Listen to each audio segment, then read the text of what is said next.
Double A sa Double B, ang tambalan ni Igan at Ali.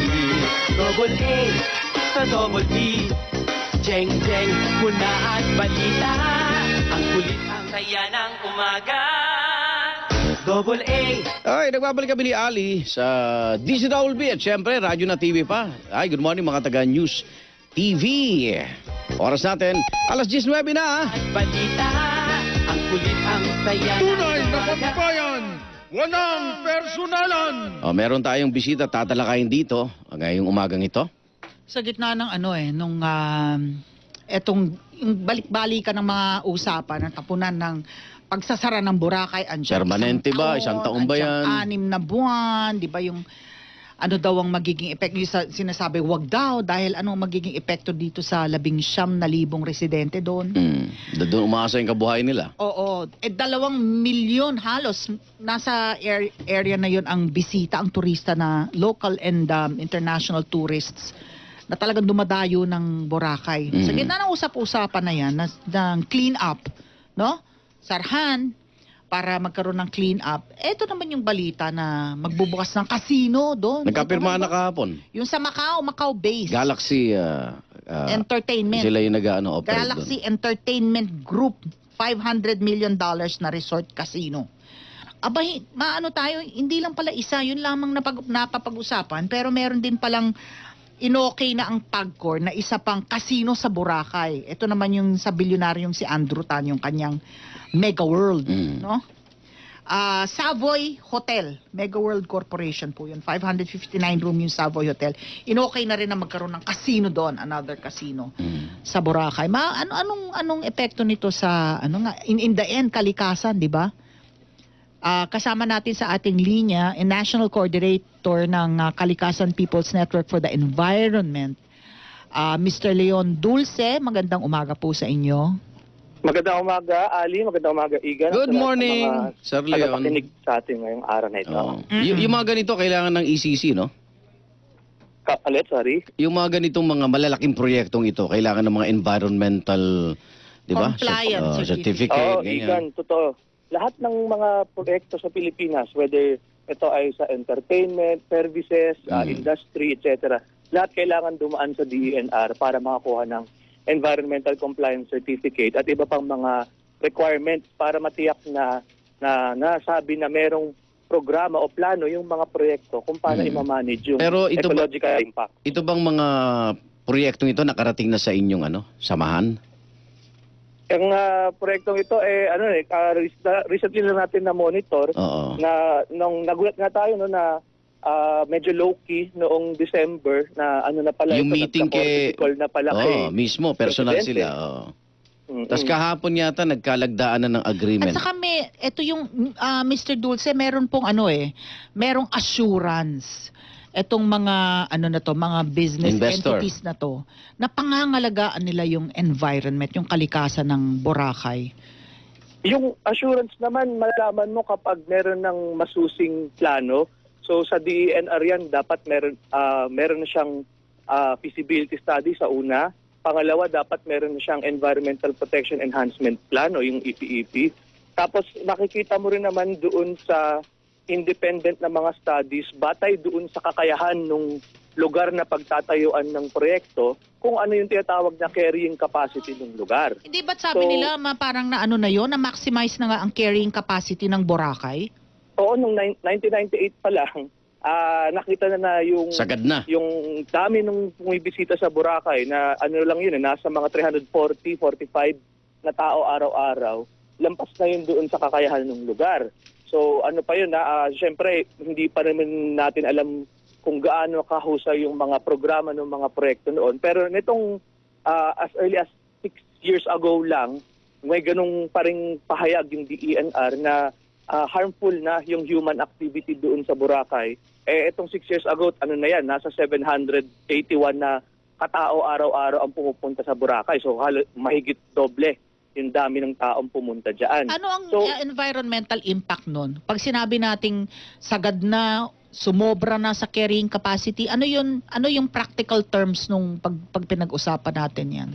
Ibig sabihin kung ano yung polusyon o kung ano man yung epekto, kasi hindi lang naman polusyon ng epekto ng tao doon sa kapaligiran na ginagalawan niya, hindi na kayang umangkop o hindi na kayang umagapay ng kalikasan doon sa mga epekto na ito. So kunyari, basura, hindi na kaya ng natural na paraan ng paglinis noong mga duming na generate ng mga tao.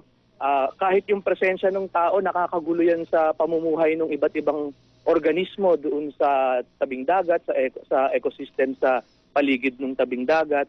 Kaya ano Saka yan? meron yatang mga indigenous peoples na apektado doon, ano? Siyempre, meron din yung human aspect, no, yung mga mamamayan na naapektuhan. Una sa lahat, hindi naman lahat ng lokal nagbe-benepisyo doon sa pumapasok na economic activity. Hindi naman lahat sila nakukuha sa trabaho. Tapos yung nagugulo pa yung pamumuhay, lalo na ng mga katutubong atin natin dyan, no? May ano pa nga dyan, nagkaroon pa ng land conflict, meron nang napatay dyan na isang leader katutubo. So, Ati maraming tribe. epekto. Ati tribe yung apektado doon, ano? So maraming naapektuhan kapag may dumadami yung presensya ng tao. So itong 6 years ago, ang sabi ng DENR, at more than 700 people visiting Boracay per day, harmful na yung epekto. Tapos alam naman natin na nung 6 years ago, meron na diyang mga mas maayos relatibo na mga facilities para sa waste treatment at kung ano pa mga intervention. Paano pa ngayon na magtatayo ng 2 casino na on average itong mga casino sa Macau nagpapapasok ng 2,000 tao kada araw So expect mo 4,000 na katao araw-araw ang dadagdag sa pagbubukas ng casino. Ang laki. Mega casino, di ba? Mr. Dulce, mega casino. Mga naglalakihang mga resort casino. Yung sa statement nyo nga, sabi nyo, hypocrisy ito, no? Nabasa niyo po ba yung crackdown sa paglilinis na cleanup ng Boracay at the same time 2 mega casino yung Ginong Dulce, babayaran. nabasa niyo na po ba yung kontrata?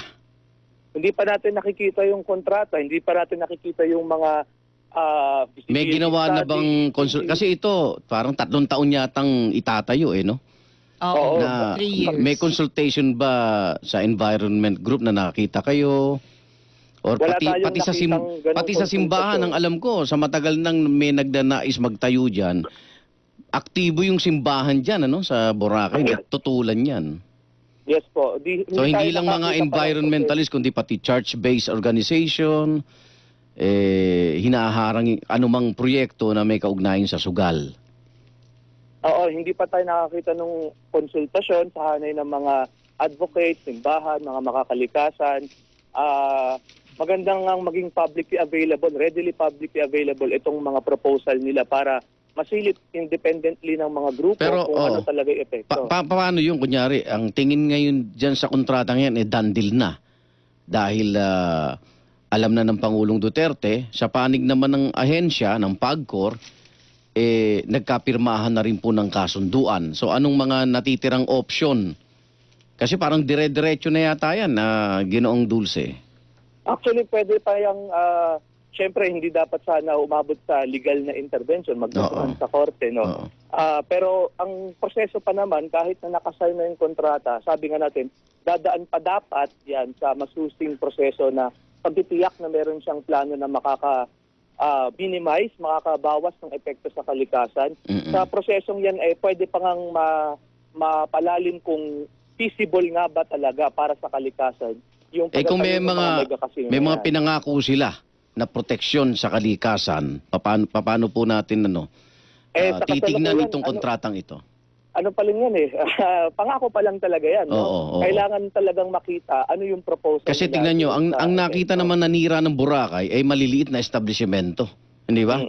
Yung malalaki dyan, mga 5-star, may mga tamang sewerage naman. Pero yung mga itong maliliit, hindi dumugtong doon sa itinayo yata na sewerage ng lokal na pamahalaan. Yun yung ginigiba ngayon At saka yun ang nag-encroach, di ba? Doon sa 25 plus 5 easement. Mas yung maliliit ang mga lumabag. Ang tingin natin dyan, Igan, na hindi necessarily na pag meron kang pinangako at kahit maging totoo yan na environmental management facilities, tiyak na ligtas na. No? Ano yan hindi naman closed system yung ekosistema ng Boracay, ibig sabihin, hindi mo kontrolado kung ano ang nangyayari diyan. Di ba? Yung akala natin na mayroong regulasyon na kahit doon sa yung mga malalaking resort na nag-host ng La Boracay, tapos makikita mo na meron silang isang event na kinabukasan ang Ay, dami puro basura. Oo, yung La Boracay. Di ba? Hindi mo kontrolado yung activity ng mga tao. Kaya ang sinasabi, kailangan alam mo yung worst case scenario, nakahanda yung sistema mo doon at isang paraan para mabawasan yung banta na magkaroon ng matinding epekto sa kalikasan, tiyakin mo na manageable yung dami ng tao na pumapasok doon sa lugar. So bago kayo mag-legal, makikipag-audience muna kayo sa mga ahensya ng gobyerno, tama ba? Mas mainam na ganoon muna ang mangyari, Okay. no? Sa ahensya ng gobyerno, LGU, sa iba't ibang mga sektor na stakeholder doon sa usapin, para matiyak natin na hindi maisanggalang-alang yung usapin ng kalikasan. Kasi Or ito na mas naman, gusto ko kayong mapakinggan kasi ngayon marami na rin politikong tumututol dito. Mas gusto ko kayong pakinggan kasi ngayon election year. Di ba? Naunawaan mo ako pag ito'y binanatan ng mga politiko at multi-bilyong piso ng proyekto, iba agad ang naiisip no? Baka sumasakay lang sa issue. Pero kayong mga nandiyan na ika nga talaga namang ang kredibilidad pagdating sa proteksyon ng kalikasan may nakikitang pakinggan, di ba?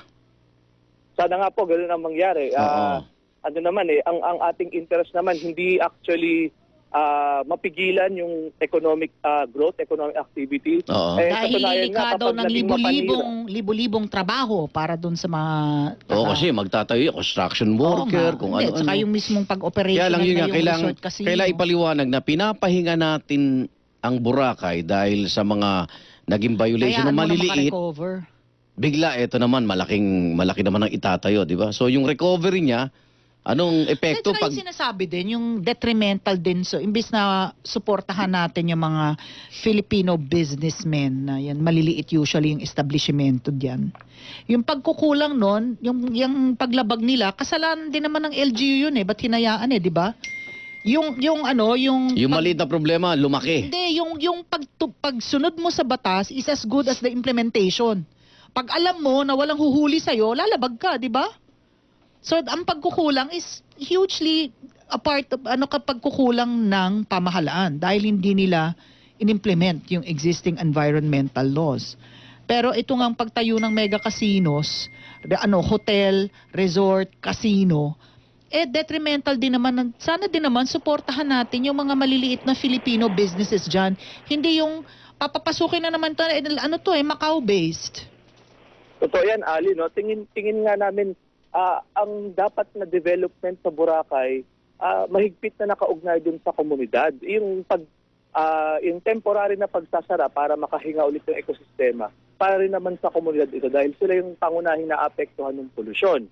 Sila rin naman yung pangunahing maapektuhan kapag hindi na maibabalik sa dati yung Boracay, permanenteng mawawala yung pinagkukunan ng kabuhayan. Ang gusto lang natin ay ma-regulate yung dami ng tao, ma-regulate yung epekto ng tourism activity sa kalikasan. Hindi naman natin gusto na mawala ng completely yung kabuhayan ng mga mamayan. In fact, ang tingin natin, yung gobyerno nga talaga ang may susi dapat na role para tiyakin na yung mga maliliit na mga establishmento na ito rin naman yung tinatayo ng mga Pilipino, ng mga komunidad, magkaroon ng sapat na access doon sa subsidyo, suportang teknolohiya, para maging malinis at sustainable yung kanilang tourism activities. Pero ang tagal na rin debate niyan, Leon, no? Kalikasan, kaunlaran, no? Tagal na rin debate yan, sige, abang tayo rito at nandiyan naman kayo, nagbabantay pa rin para malaman natin kung ano yung mas nakakabuti sa atin. Thank you, Leon. Maraming salamat, Igan. Maraming salamat, Alice. Pwede ba bago kong pakawalan si Mr. Leon Dulce, kasama na rin na lang namin, itong umiigting itong usapan niyang, itong single-use plastic. Ngayon lang natin pag-uusapan dito sa ating palatuntunan na itong kampanya ngayon, Mr. Dulce, di ba? Para doon sa, akong binabanggit ko, minsan mo lang gagamitin, plastic straw. So meron tayong kampanya, utang na loob, pwede bang wag na tayong gumamit ng single-use plastic, yung mga produktong plastic na minsanan lang natin gagamitin, itatapon na natin, tapos gaano katagal bago malusaw sa ating environment, di ba, Mr. Dulce? Oo, yung single-use plastic ang problema. Ito kasi yung pinakamura na paraan ng pag-produce ng packaging at iba pang mga applications ng plastic. Kaya ang pinakamalalaking nagko-consume naman ng single-use plastic, yung mga malalaking establishmento din. Tulad ng mga mall, mga restaurant, mga hotel at iba pa. Ang tingin natin, pangalawa, ang tingin natin, ang problema din dahil nga ito ang mura at may malaking demand para dito, yung sa side naman ng production, di ba? Imbis na maging responsable yung mga producer na alam niya nang nakakasira sa kalikasan nito at tigilan na nila yung production nito, maghanap ng mas sustainabling alternatibo, hindi sila titigil dahil nga kumikita sila. Malaki yung demand. Totoo. So ang importanteng mangyari talaga dito, matignan dalawa. Yung pinakamalalaking consumer ng single-use plastic, dun kasi isang hulugan, kapag na-regulate mo, malaki kaagad yung bawas doon sa consumption. Pero kailangan wag makalimutan yung side ng production na tignan itong mga kumpanya na nagpo-produce ng single-use plastic. Tignan yung mga kumpanya na gumagamit ng single-use plastic sa packaging nila at i-pressure sila na gumamit ng sustainable alternatibo. Kasi ang nangyayari doon sa debate, laging nauuwi sa mga maliliit na tao, tayong mga consumer.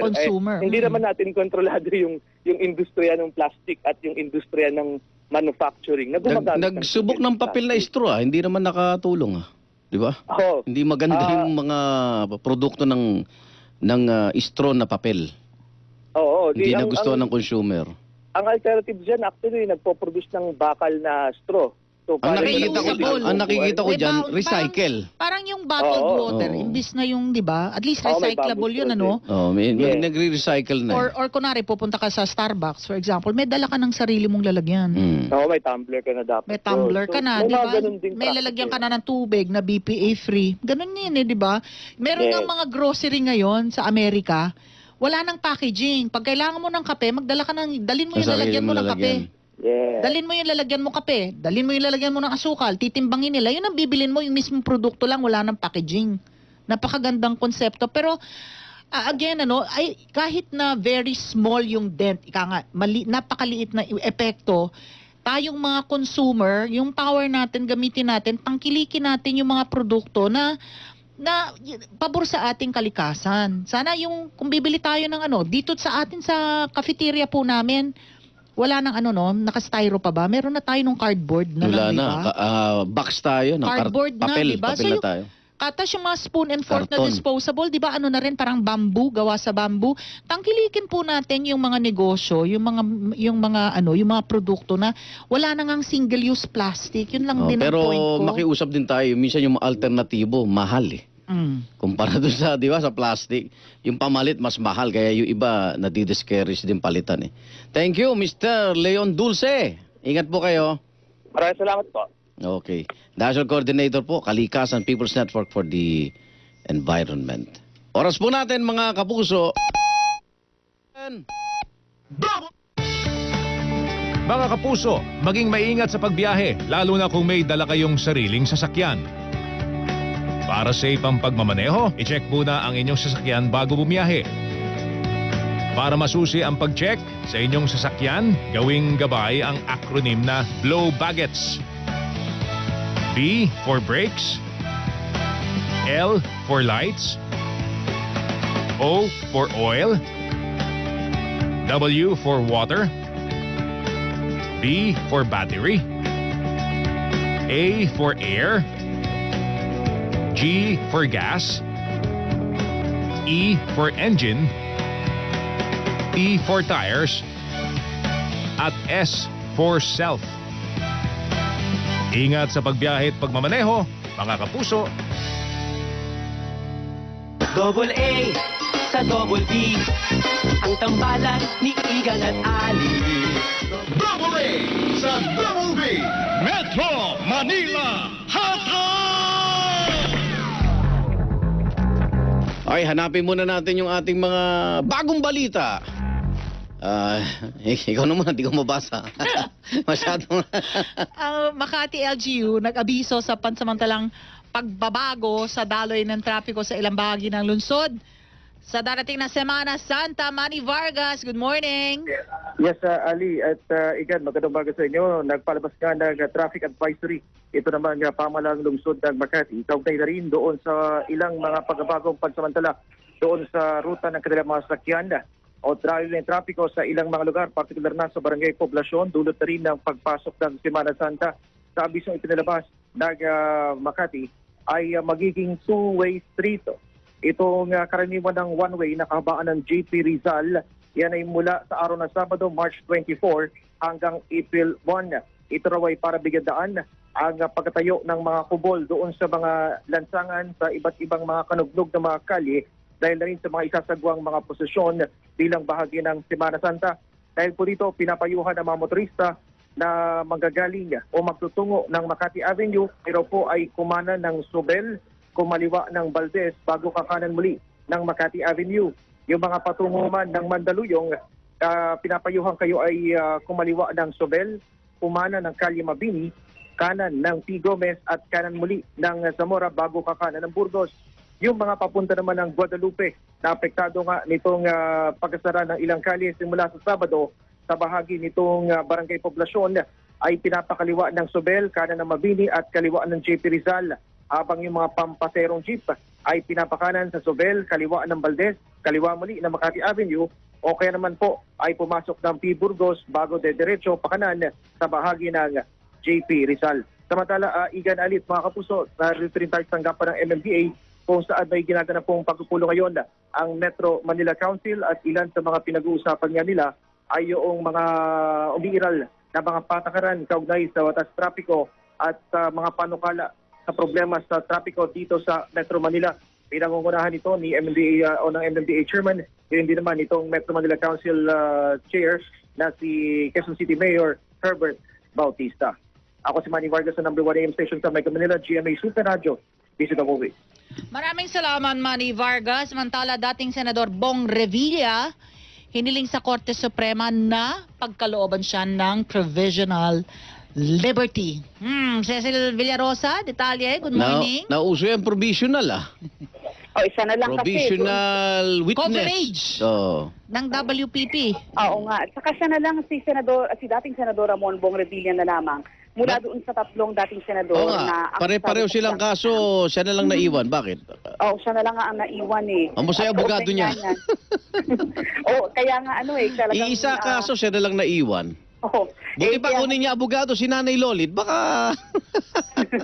baka pumayag pa, no? Baka magawa ng paraan at umobra. At kaugnay nga niyan, humirit nga muli itong si Revilla sa Korte Suprema na siya ay mabigyan ng pansamantalang kalayaan habang dinidinig ang kasong plunder laban sa kanya sa Sandigan Bayan. Ito ay sa pamagitan ng urgent motion na inhain ni Revilla sa kataas-taasang hukuman sa tulong ng kanyang mga abogado kung saan hiniling niya na pagkalooban siya ng provisional liberty hanggang sa madesisyonan ang kanyang main petition sa Korte Suprema. Ang kasong plunder laban ni Revilla ay may kinalaman pa rin sa umunoy pagkakasangkot niya sa pork barrel scam. Sa kanyang motion, muli ring hiniling ni Revilla na pigilan ng Korte Suprema ang pag-usad ng pagdiliti sa Sandigan Bayan sa kanyang kaso sa pamagitan ng pagkapalabas ng writ of preliminary injunction o restraining order. Nagpahayag din ang dating mambabatas ng pagkabahala na magahol o maubusan na siya ng panahon para makapagpresenta ng ebidensya para madepensahan ang sarili. Mula raw kasi sa mahigit 5,000 piraso ng mga ebidensya na tinanggap ng Sandigan Bayan mula sa prosekusyon, hindi naman malinaw na tinukoy kung ano sa mga inhaing ebidensya ang makapagpapatunay ng elemento ng plunder. Kaugnay nito, hinihimok ni Revilla ang Korte Suprema na magtakda ng oral argument sa kanyang petisyon. Si Revilla ay mahigit 3 taon na nakakulong magmula noong Hunyo ng taong 2014 dahil sa kasong plunder. Ako si Cecil Villarosa ng number 1 AM station sa Mega Manila, GMA Super Radio, DZWB. Okay, salamat. Thank you, Cecil. Ang ganda among dun sa comments natin sa text populi natin. Kung gusto nyo kaming matext, 0917-594-5941. Sana daw may incentive, yung lalo, kunwari may dala kang sarili mong tumbler. Ha? O yan, like may places incentive, like discounted yung presyo. Discounted. Yung mga ano. Parang di ba yung pag may sarili kang dalang eco bag, minsan doble yung points mo? Naiipon sa mga grocery stores. Oo, di ba? Kaya talagang magdala ka ng sarili mong eco bag pag nag-grocery ka. Tapos di ba yung ano nila, yung card? Oo. grocery card, di ba? Doble yung points mo. Oh. Ah, Ito ganong incentive. Maganda. nag-text si Tita Nene Riego.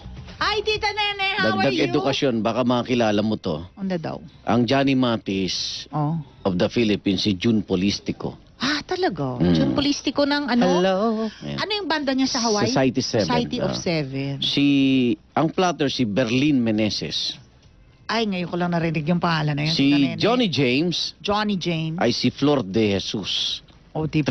Trivia. O, kita mo Ang na. Ang mga Patbon. baby boomers, hindi. Oh, ang patbo natin ay si Nick Balbuena. Kita mo, Tita Nene, isa The ka Lord, walking ah, encyclopedia. Ang Four Aces ay ang Chonko Brothers. Yun. Ayun, Medyo kilala na- ko yung Chonko Brothers. Ayan, so regards daw. Yan, Tita Nene Riego. Thank you po, thank you ang po. Ray Cards. Sila ang Dean Martin at Sammy Sammy Davis Davis Jr. Ulitin natin, baka yung mga hindi nakarinig ng anecdote tungkol sa Ray Cards. Sa records. Oo.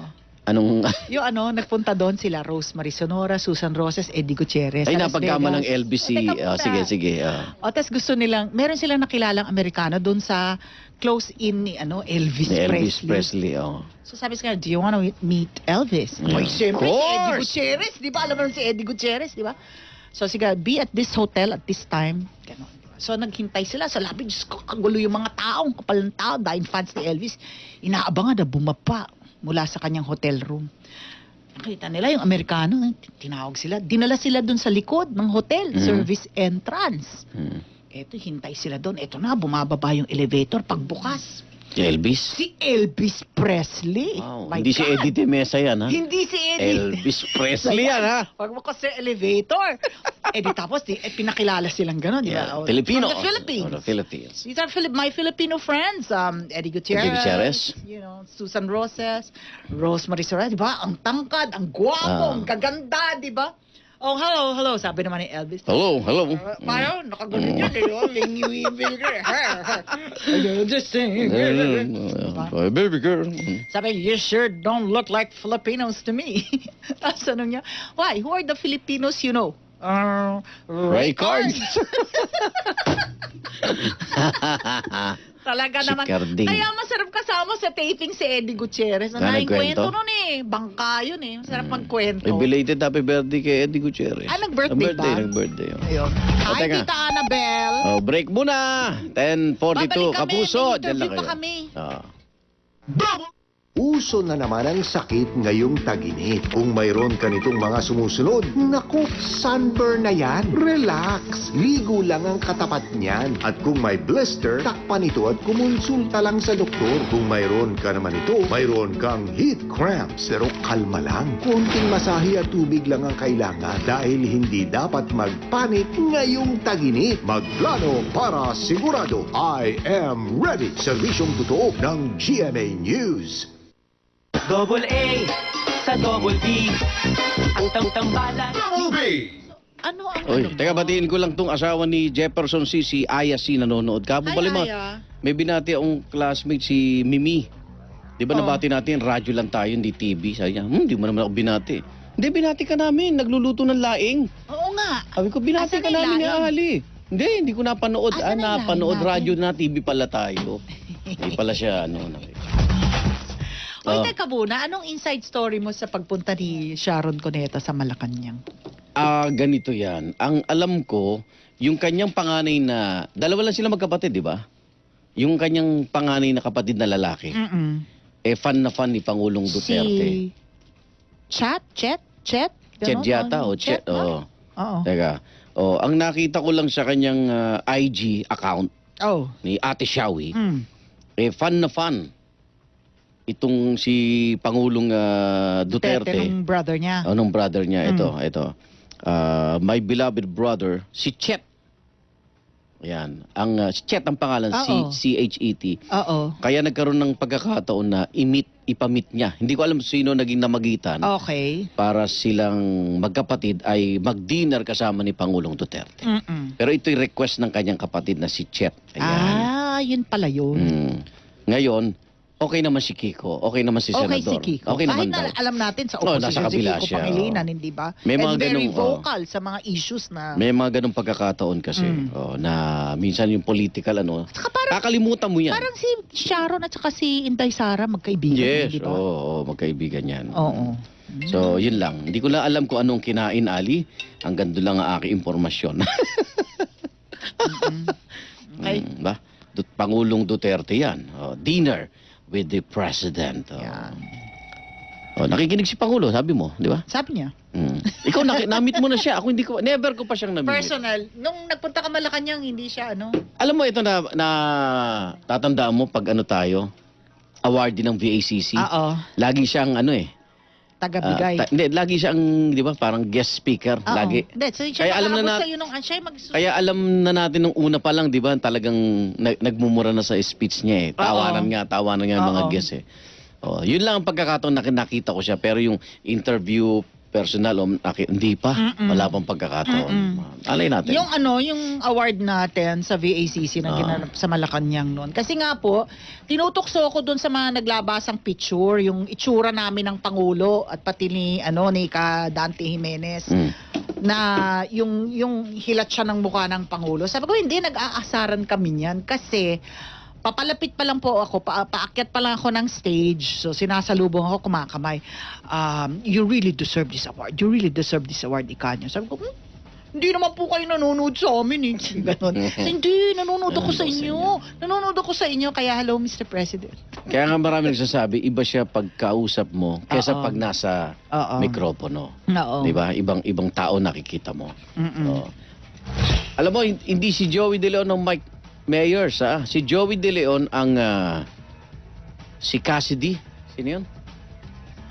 The Partridge Family. David. Oo, David Cassidy. Yan ang ni David, Joey pero De... kamukha din niya si Mike Myers? Talaga? Oo, Myers? yung sa talaga? sa Wayne's World.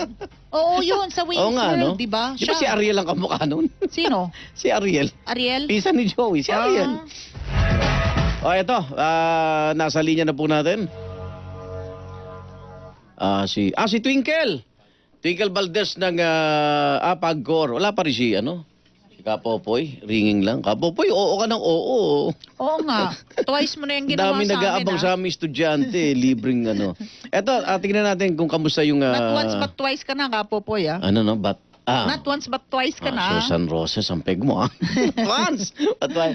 Strike 2 ka na. Kaugnay yung pinag-usapan natin kanina, yung pagtatayo po ng casino. Ang sabi mo, dalawa itatayo dito Mega casino. Kasi ang maingay, yung Galaxy Entertainment. Malaking Leisure kumpanya kasi yun sa Macau. Diba? 500 million yung kanilang investment dollars. Meron palang Mega World na Andertan. Na sa kanyang Savoy Hotel. Meron ding inaprobahan pala doon.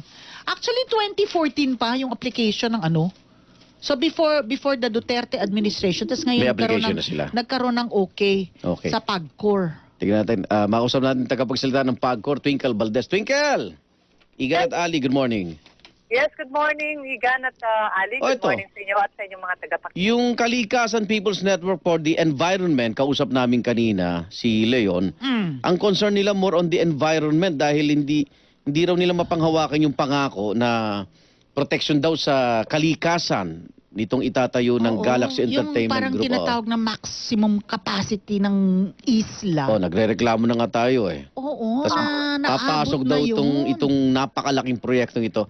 Ano bang mga nasa kontrata? Paano nila pangangalagaan yung kalikasan? Or ano yung mga gagawin nila para makatulong? Pwedeng ganun, sa nagiging problema ng Boracay, Twinkle? Oo. Tungkol sa kontrata, hindi ko may didetalye sige. Dahil hindi naman pa natin yan nababasa. Ito lang ang masasabi namin. Itong Galaxy, ito yung mismong nagpaganda rin ng mga casino, ng mga establishments sa Hong Kong at sa Macau. At inassure nila ang gobyerno, ang pamahalaan ng Pagcor na walang mangyayaring anumang pagsasamantala sa environment natin. Dito ang pangako nila, hindi lang aalagaan kundi pagagandahin pa nila yung environment dun sa area. Siyempre, na-monitor ko nga kanina na hindi naman ito yung mga maliliit na mga establishment na alam mo na, nalapastangan yung ating environment dun sa Boracay Hindi wala sila ng mga technology o kung anumang mga equipment para ma-assure na maayos yung kanilang mga sewerage, yung kanilang mga kapaligiran doon. Ito malaking mga company to, malaking corporation to, na they will assure na walang masamang magiging epekto sa environment ng lugar na kanilang tatayuan. Saang lugar ba sa Boracay? Kasi sinasabi ng ilan, pinagpapahinga nga natin eh. Tapos papasok pa sila. So anong part ba ng Boracay? Sa kabilang side dito ng Boracay, no. Hindi ko lang maalala kung ano yung barangay na 'yon. Pero hindi doon sa congested area. Malayo doon. Hindi yung sinasabing kasi alam mo na merong mga issue na kaya pala inalisto dahil palalagyan ayun nga di ba? Para bang hindi ganoon. Oo, hindi ganoon. Doon sa area na wala pang establishment. Doon ang nilalagyan ng gala. Kung yata, tama ba yung sa ulat, parang 23 hektarya yung... Yes. laki ng Boracay pala, no? Laki pala, no? Yes, 23 hectares. And hindi lang naman ito, yung buong 23 hectares, sasakupin ng gusali o no. Siyempre, may area lang for the gusali, for the building. And then, yung other hectares is for the, mga theme parks, ganyan. And then, hindi siya theme park? Yes, oo. May garden. Merong, yung talagang pagagandahin. So yung casino component niya, malaki ba o maliit lang? Maliit lang, okay. Oo. Maliit lang yung Igan, hindi naman yung buong building casino. Kasi hindi lang naman sa bagay, kinukwento nga kay Ali, nakita ko yung Galaxy sa Macau. Ang liit lang sa ground floor ng casino. Lahat puro shopping area na. Exactly. Tsaka hotel, ganun na. Oo. Hotel, shopping mall, at entertainment area. Pero syempre, concern pa rin natin, Twinkle, yung environment, ha? Yes. Oo, ito yun ba, naman talagang pinagdidiinan. In-stress kahapon nila, Chairman, in-stress ni the Galaxy na poprotektahan. Yun ang number one na priority. Meron ba silang mapanatili ang magandang environment o mapabuti pa. Meron ba sila, Twinkle, na parang bond na o pang environment na pag oras na nasira nila, babayaran, ganon? Dahil di ba sa batas may ganon? Ang alam ko meron kasi nga umabot sa almost $500 million itong kontrata na to. So alam ko meron kasama yan doon sa kontrata na talagang kung may masira sa environment, mananagot sila. Bakit gambling? Bakit casino na naman, Twinkle? Parang for me kasi, yung ganda ng isla is enough for the tourists to come. Maging attracted. Oo. Meron din kasi mga turista na naghahanap ng mga ganyan gaming establishments. But take note that ito yung huli na ibibigay ng pamahalaan o ng PAGCOR na pagpatayo ng IRs. Stop na muna. Pinatigil na ni Presidente since nung January 13, hindi na kami tumatanggap ng application for parang may moratorium, di po ba? Oo. Yes.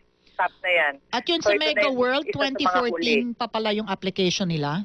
Yes, oo. So ngayon lang talaga siya nag-finalize. So on the bright side, it's yung employment para doon sa mga... Yes, oo. Tapos yung employment, yes. Employment, baka pwede yung nasirang part ng Boracay, sila umayos din? Pwede bang tumulong sila doon? Pwede. Siguro. Baka pwede. Parang medyo Hindi ko naman sabing diretso. Siguro naman makakatulong talaga. At yung employment ang malaking magagawa dyan, may bibigay. Bukod doon sa yung sinasabi kasi na $100 million. Puntahan kaya natin yan, Twinkle. Tayo nila Ali, yung lugar na yan. Kaya mo, pagka natapos surveillance natin yan.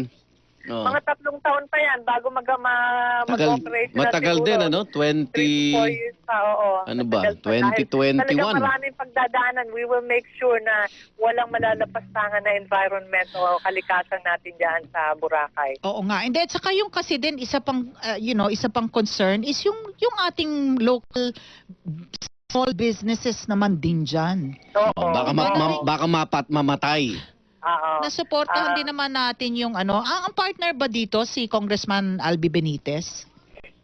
Ng Chinese? Kasi di ba? Nandun siya kahapon na pero... Ayun, nandun siya, ayun. Siguro part of the owners din or oo. Na Filipino counterpart yata nila. Filipino, yes, oo, nandun siya. Ng Galaxy. Kasama siya. Resorts World. Kapartner. Kapartner. At Yes, saka oo. syempre yung revenue, no? Yung... Yes, oo. Magkano ba sa gobyerno? Malaki ang mabibigay sa gobyerno. At syempre, ang habol naman dyan ng PAGCOR is yung may bibigay sa ating mga kababayan na tulong. Oo. Kinonsulta Dahil- po ba yung mga local stakeholders doon about ang pagpasok ng mga casino?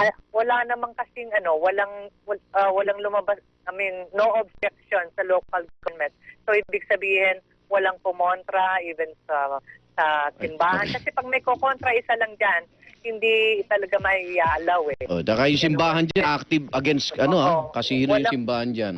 Oo, walang kumontra. So naka-receive kami ng certification from the local government na there is no objection.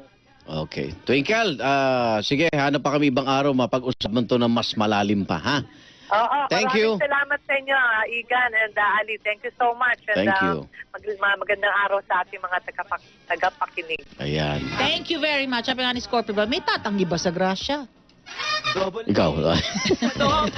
dating reporter. Ayan, si Twinkle. Okay. Ay, salamat, Twinkle. Tayo naman. Anong text babaon mo? We have time enough for text pabaon. Meron Marami pa. palang nag-aabang nito. Nang? Text Oo pabaon. naman. Meron nga, nire-record ka eh. Oo nga Pinopost uli nila eh. Oo nga, ito pa post ko to. Hindi kasi environment yung ating pinag-uusapan. Paksa. Ang Sige. favorite quote ko about the environment is, we do not inherit the earth from our ancestors. We borrow it from our children. Hindi natin minana ang mundong ito, planetang ito, sa ating mga ninuno.